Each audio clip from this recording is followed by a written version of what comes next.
My ex left me for someone better, so I waited patiently and planned the sweetest revenge on him that nobody saw coming. I never thought I'd be the kind of person to sit on a plan for months. I like to react, to fix things, to say the thing that ends the argument. But when Mark left me for someone better, the sensible part of me decided patience would do more than a blow-up. We've been together 8 years. I'm Alex, 34. Mark is 36. The usual setup. Same apartment, same dog, split chores, the little rituals that make a life. Then last summer, he started saying things like, I don't know if this is all I want. One weekend, after a fight about something boring, he left for a work trip and didn't come back. Within a month, he was posting ring selfies with some guy named Jacob, an influencer type with a big apartment and a nicer wardrobe than anything I'd ever seen in our neighborhood. Mark captioned it, "New chapter," and people liked it a lot. I did what everyone expects. Rage, pleading, the texts that go unread. He said I was stifling, that he wanted to see more of life. He made it look clean and brave. He framed me as the man who couldn't evolve. Friends I thought would side with me softened when Mark called and talked about how toxic staying together had been.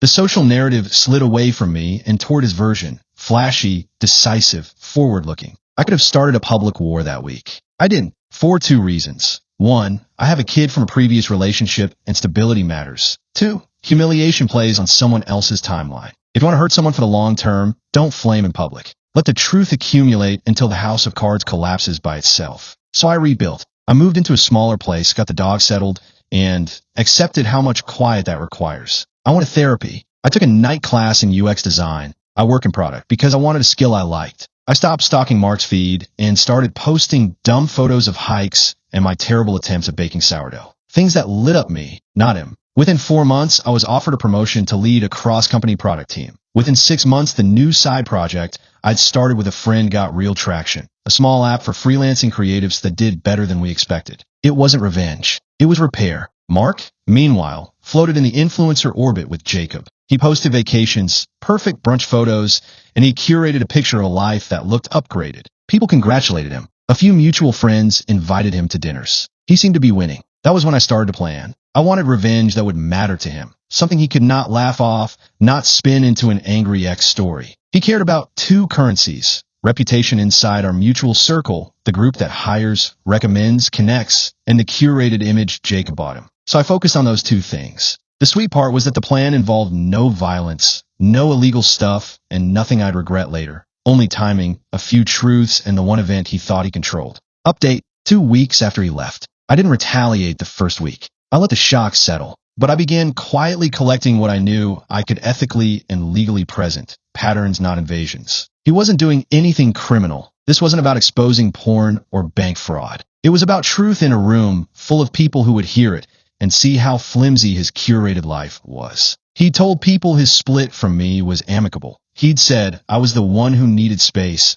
that he'd left to explore. I had screenshots from months earlier when he was still in our apartment, of DMs between him and Jacob. They were flirty. There were weekend plans marked in his calendar that didn't match the work trip story. I had photo timestamps that showed him checking into a hotel on a night he claimed to be at a client dinner. None of it required me to hack anything. Some of it was sent to me by a friend who didn't know the whole story and asked if the dates made sense. I kept notes and a timeline. The goal wasn't to exact revenge by destroying his career. It was to make the people who mattered to him see the pattern plainly and in a place where spin wouldn't hold. At the same time, I quietly networked. The promotion meant I had more leverage in the local scene. People started asking me to speak at meetups. I also contacted an old classmate, Maya, who runs a small but influential local art gallery. I didn't tell Maya it was about Mark. I told her I was interested in a gallery night that mixed design, tech, and community, something that drew our crowd. She loved the idea. The event would be small, invitation only, and hosted on a Saturday evening. Perfect. Why a gallery? Because Mark loved to be seen in curated spaces. And because Jacob, the influencer boyfriend, had bragged about launching my guy into the right circles when he posted wedding-adjacent photos. Mark would be at every event that boosted his image. If I could get him into one room and put a clear, undeniable narrative in front of that same room, the result would be clean.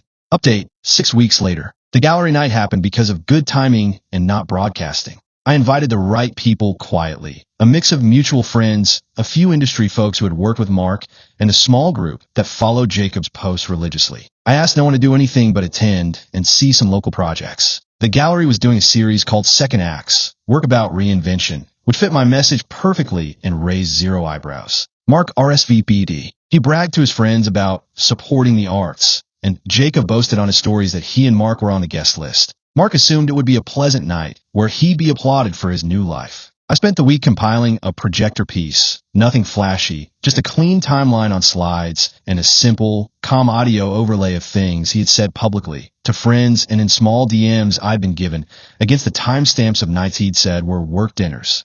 I had a few old screenshots of messages where he called my late night calls suffocating and told mutual friends he was finally free. I also had replies from a couple of vendors who confirmed dates of private bookings. Again, nothing hacked. Nothing I wasn't morally comfortable showing a group of adults. The plan was simple and surgical. During the gallery's program, after a few short introductions and a piece that actually matched the theme, I would get up and introduce a bonus piece about life after rupture. No name calling, no melodrama. Then the projector would show the timeline. Dates matched to photos, to messages, to public statements. The audio overlay would read aloud, in neutral voice, what he'd claimed and what the timeline showed.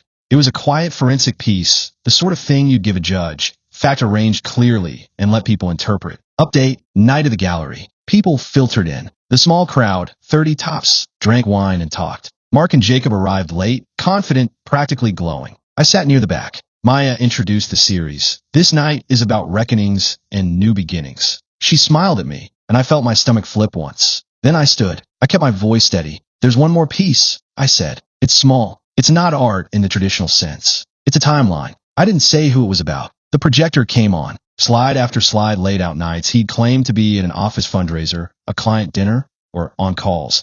And beside each date, a photo, a receipt, or a message that contradicted the claim. There was no shouting, no finger pointing. The audio was clinical. On June 12th, you said you were at a client dinner. A receipt shows otherwise. A message at 11:02 p.m. shows coordinates for a downtown hotel. On June 19th, you told friends you were done with the past, while our shared calendar shows an overnight booking at X. The room got still in a way that makes you aware of everyone breathing the same air. Mark's jaw went tight. Jacob's face shifted from amused to annoyed. A woman near the front who works with a local magazine whispered, "Is that?" Another guest took a photo. Someone reached for their phone. Mark's friend, the guy who'd always nodded along to his stories, looked like he swallowed a sour grape. When the slides ended, I didn't soften it. I said, I'm not interested in performing a breakup. I wanted people who patted him on the back for finding a new life to see the plain version of what happened. Then I sat down. Silence lasted about 30 seconds. Then Mark stood, voice small at first, then loud. You have no right. This is humiliating. You're airing private things. He tried to flip it to be the wounded party. Jacob started filming. 2 people walked out.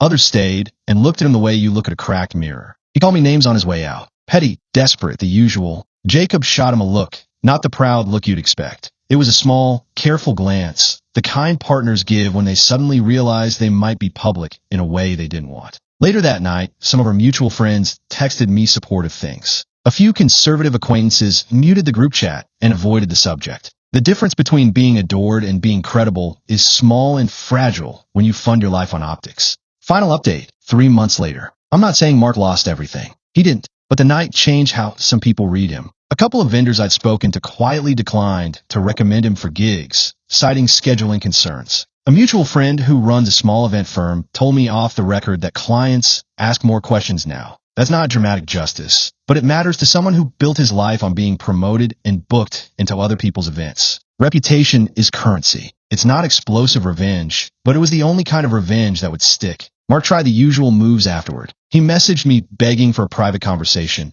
then begging for a retraction. He asked friends to intervene. He sent a few panicked DMs to people who'd been at the show insisting I doctored things. People checked. The receipts were receipts. The timestamps were timestamps. It's harder to argue with a straightforward timeline arranged in front of you.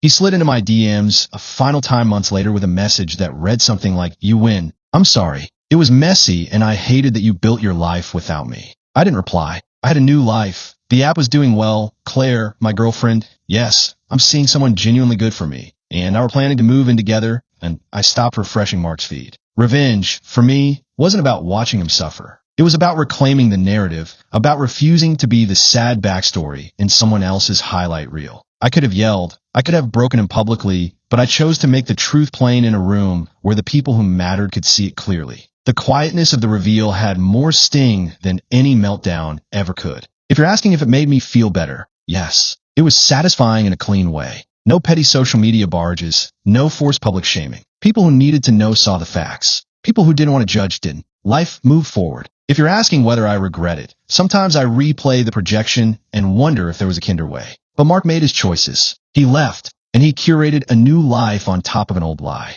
I rebuilt my life with patience, and when it was time, I used that patience to make a clear, irreversible moment. The rest is just living.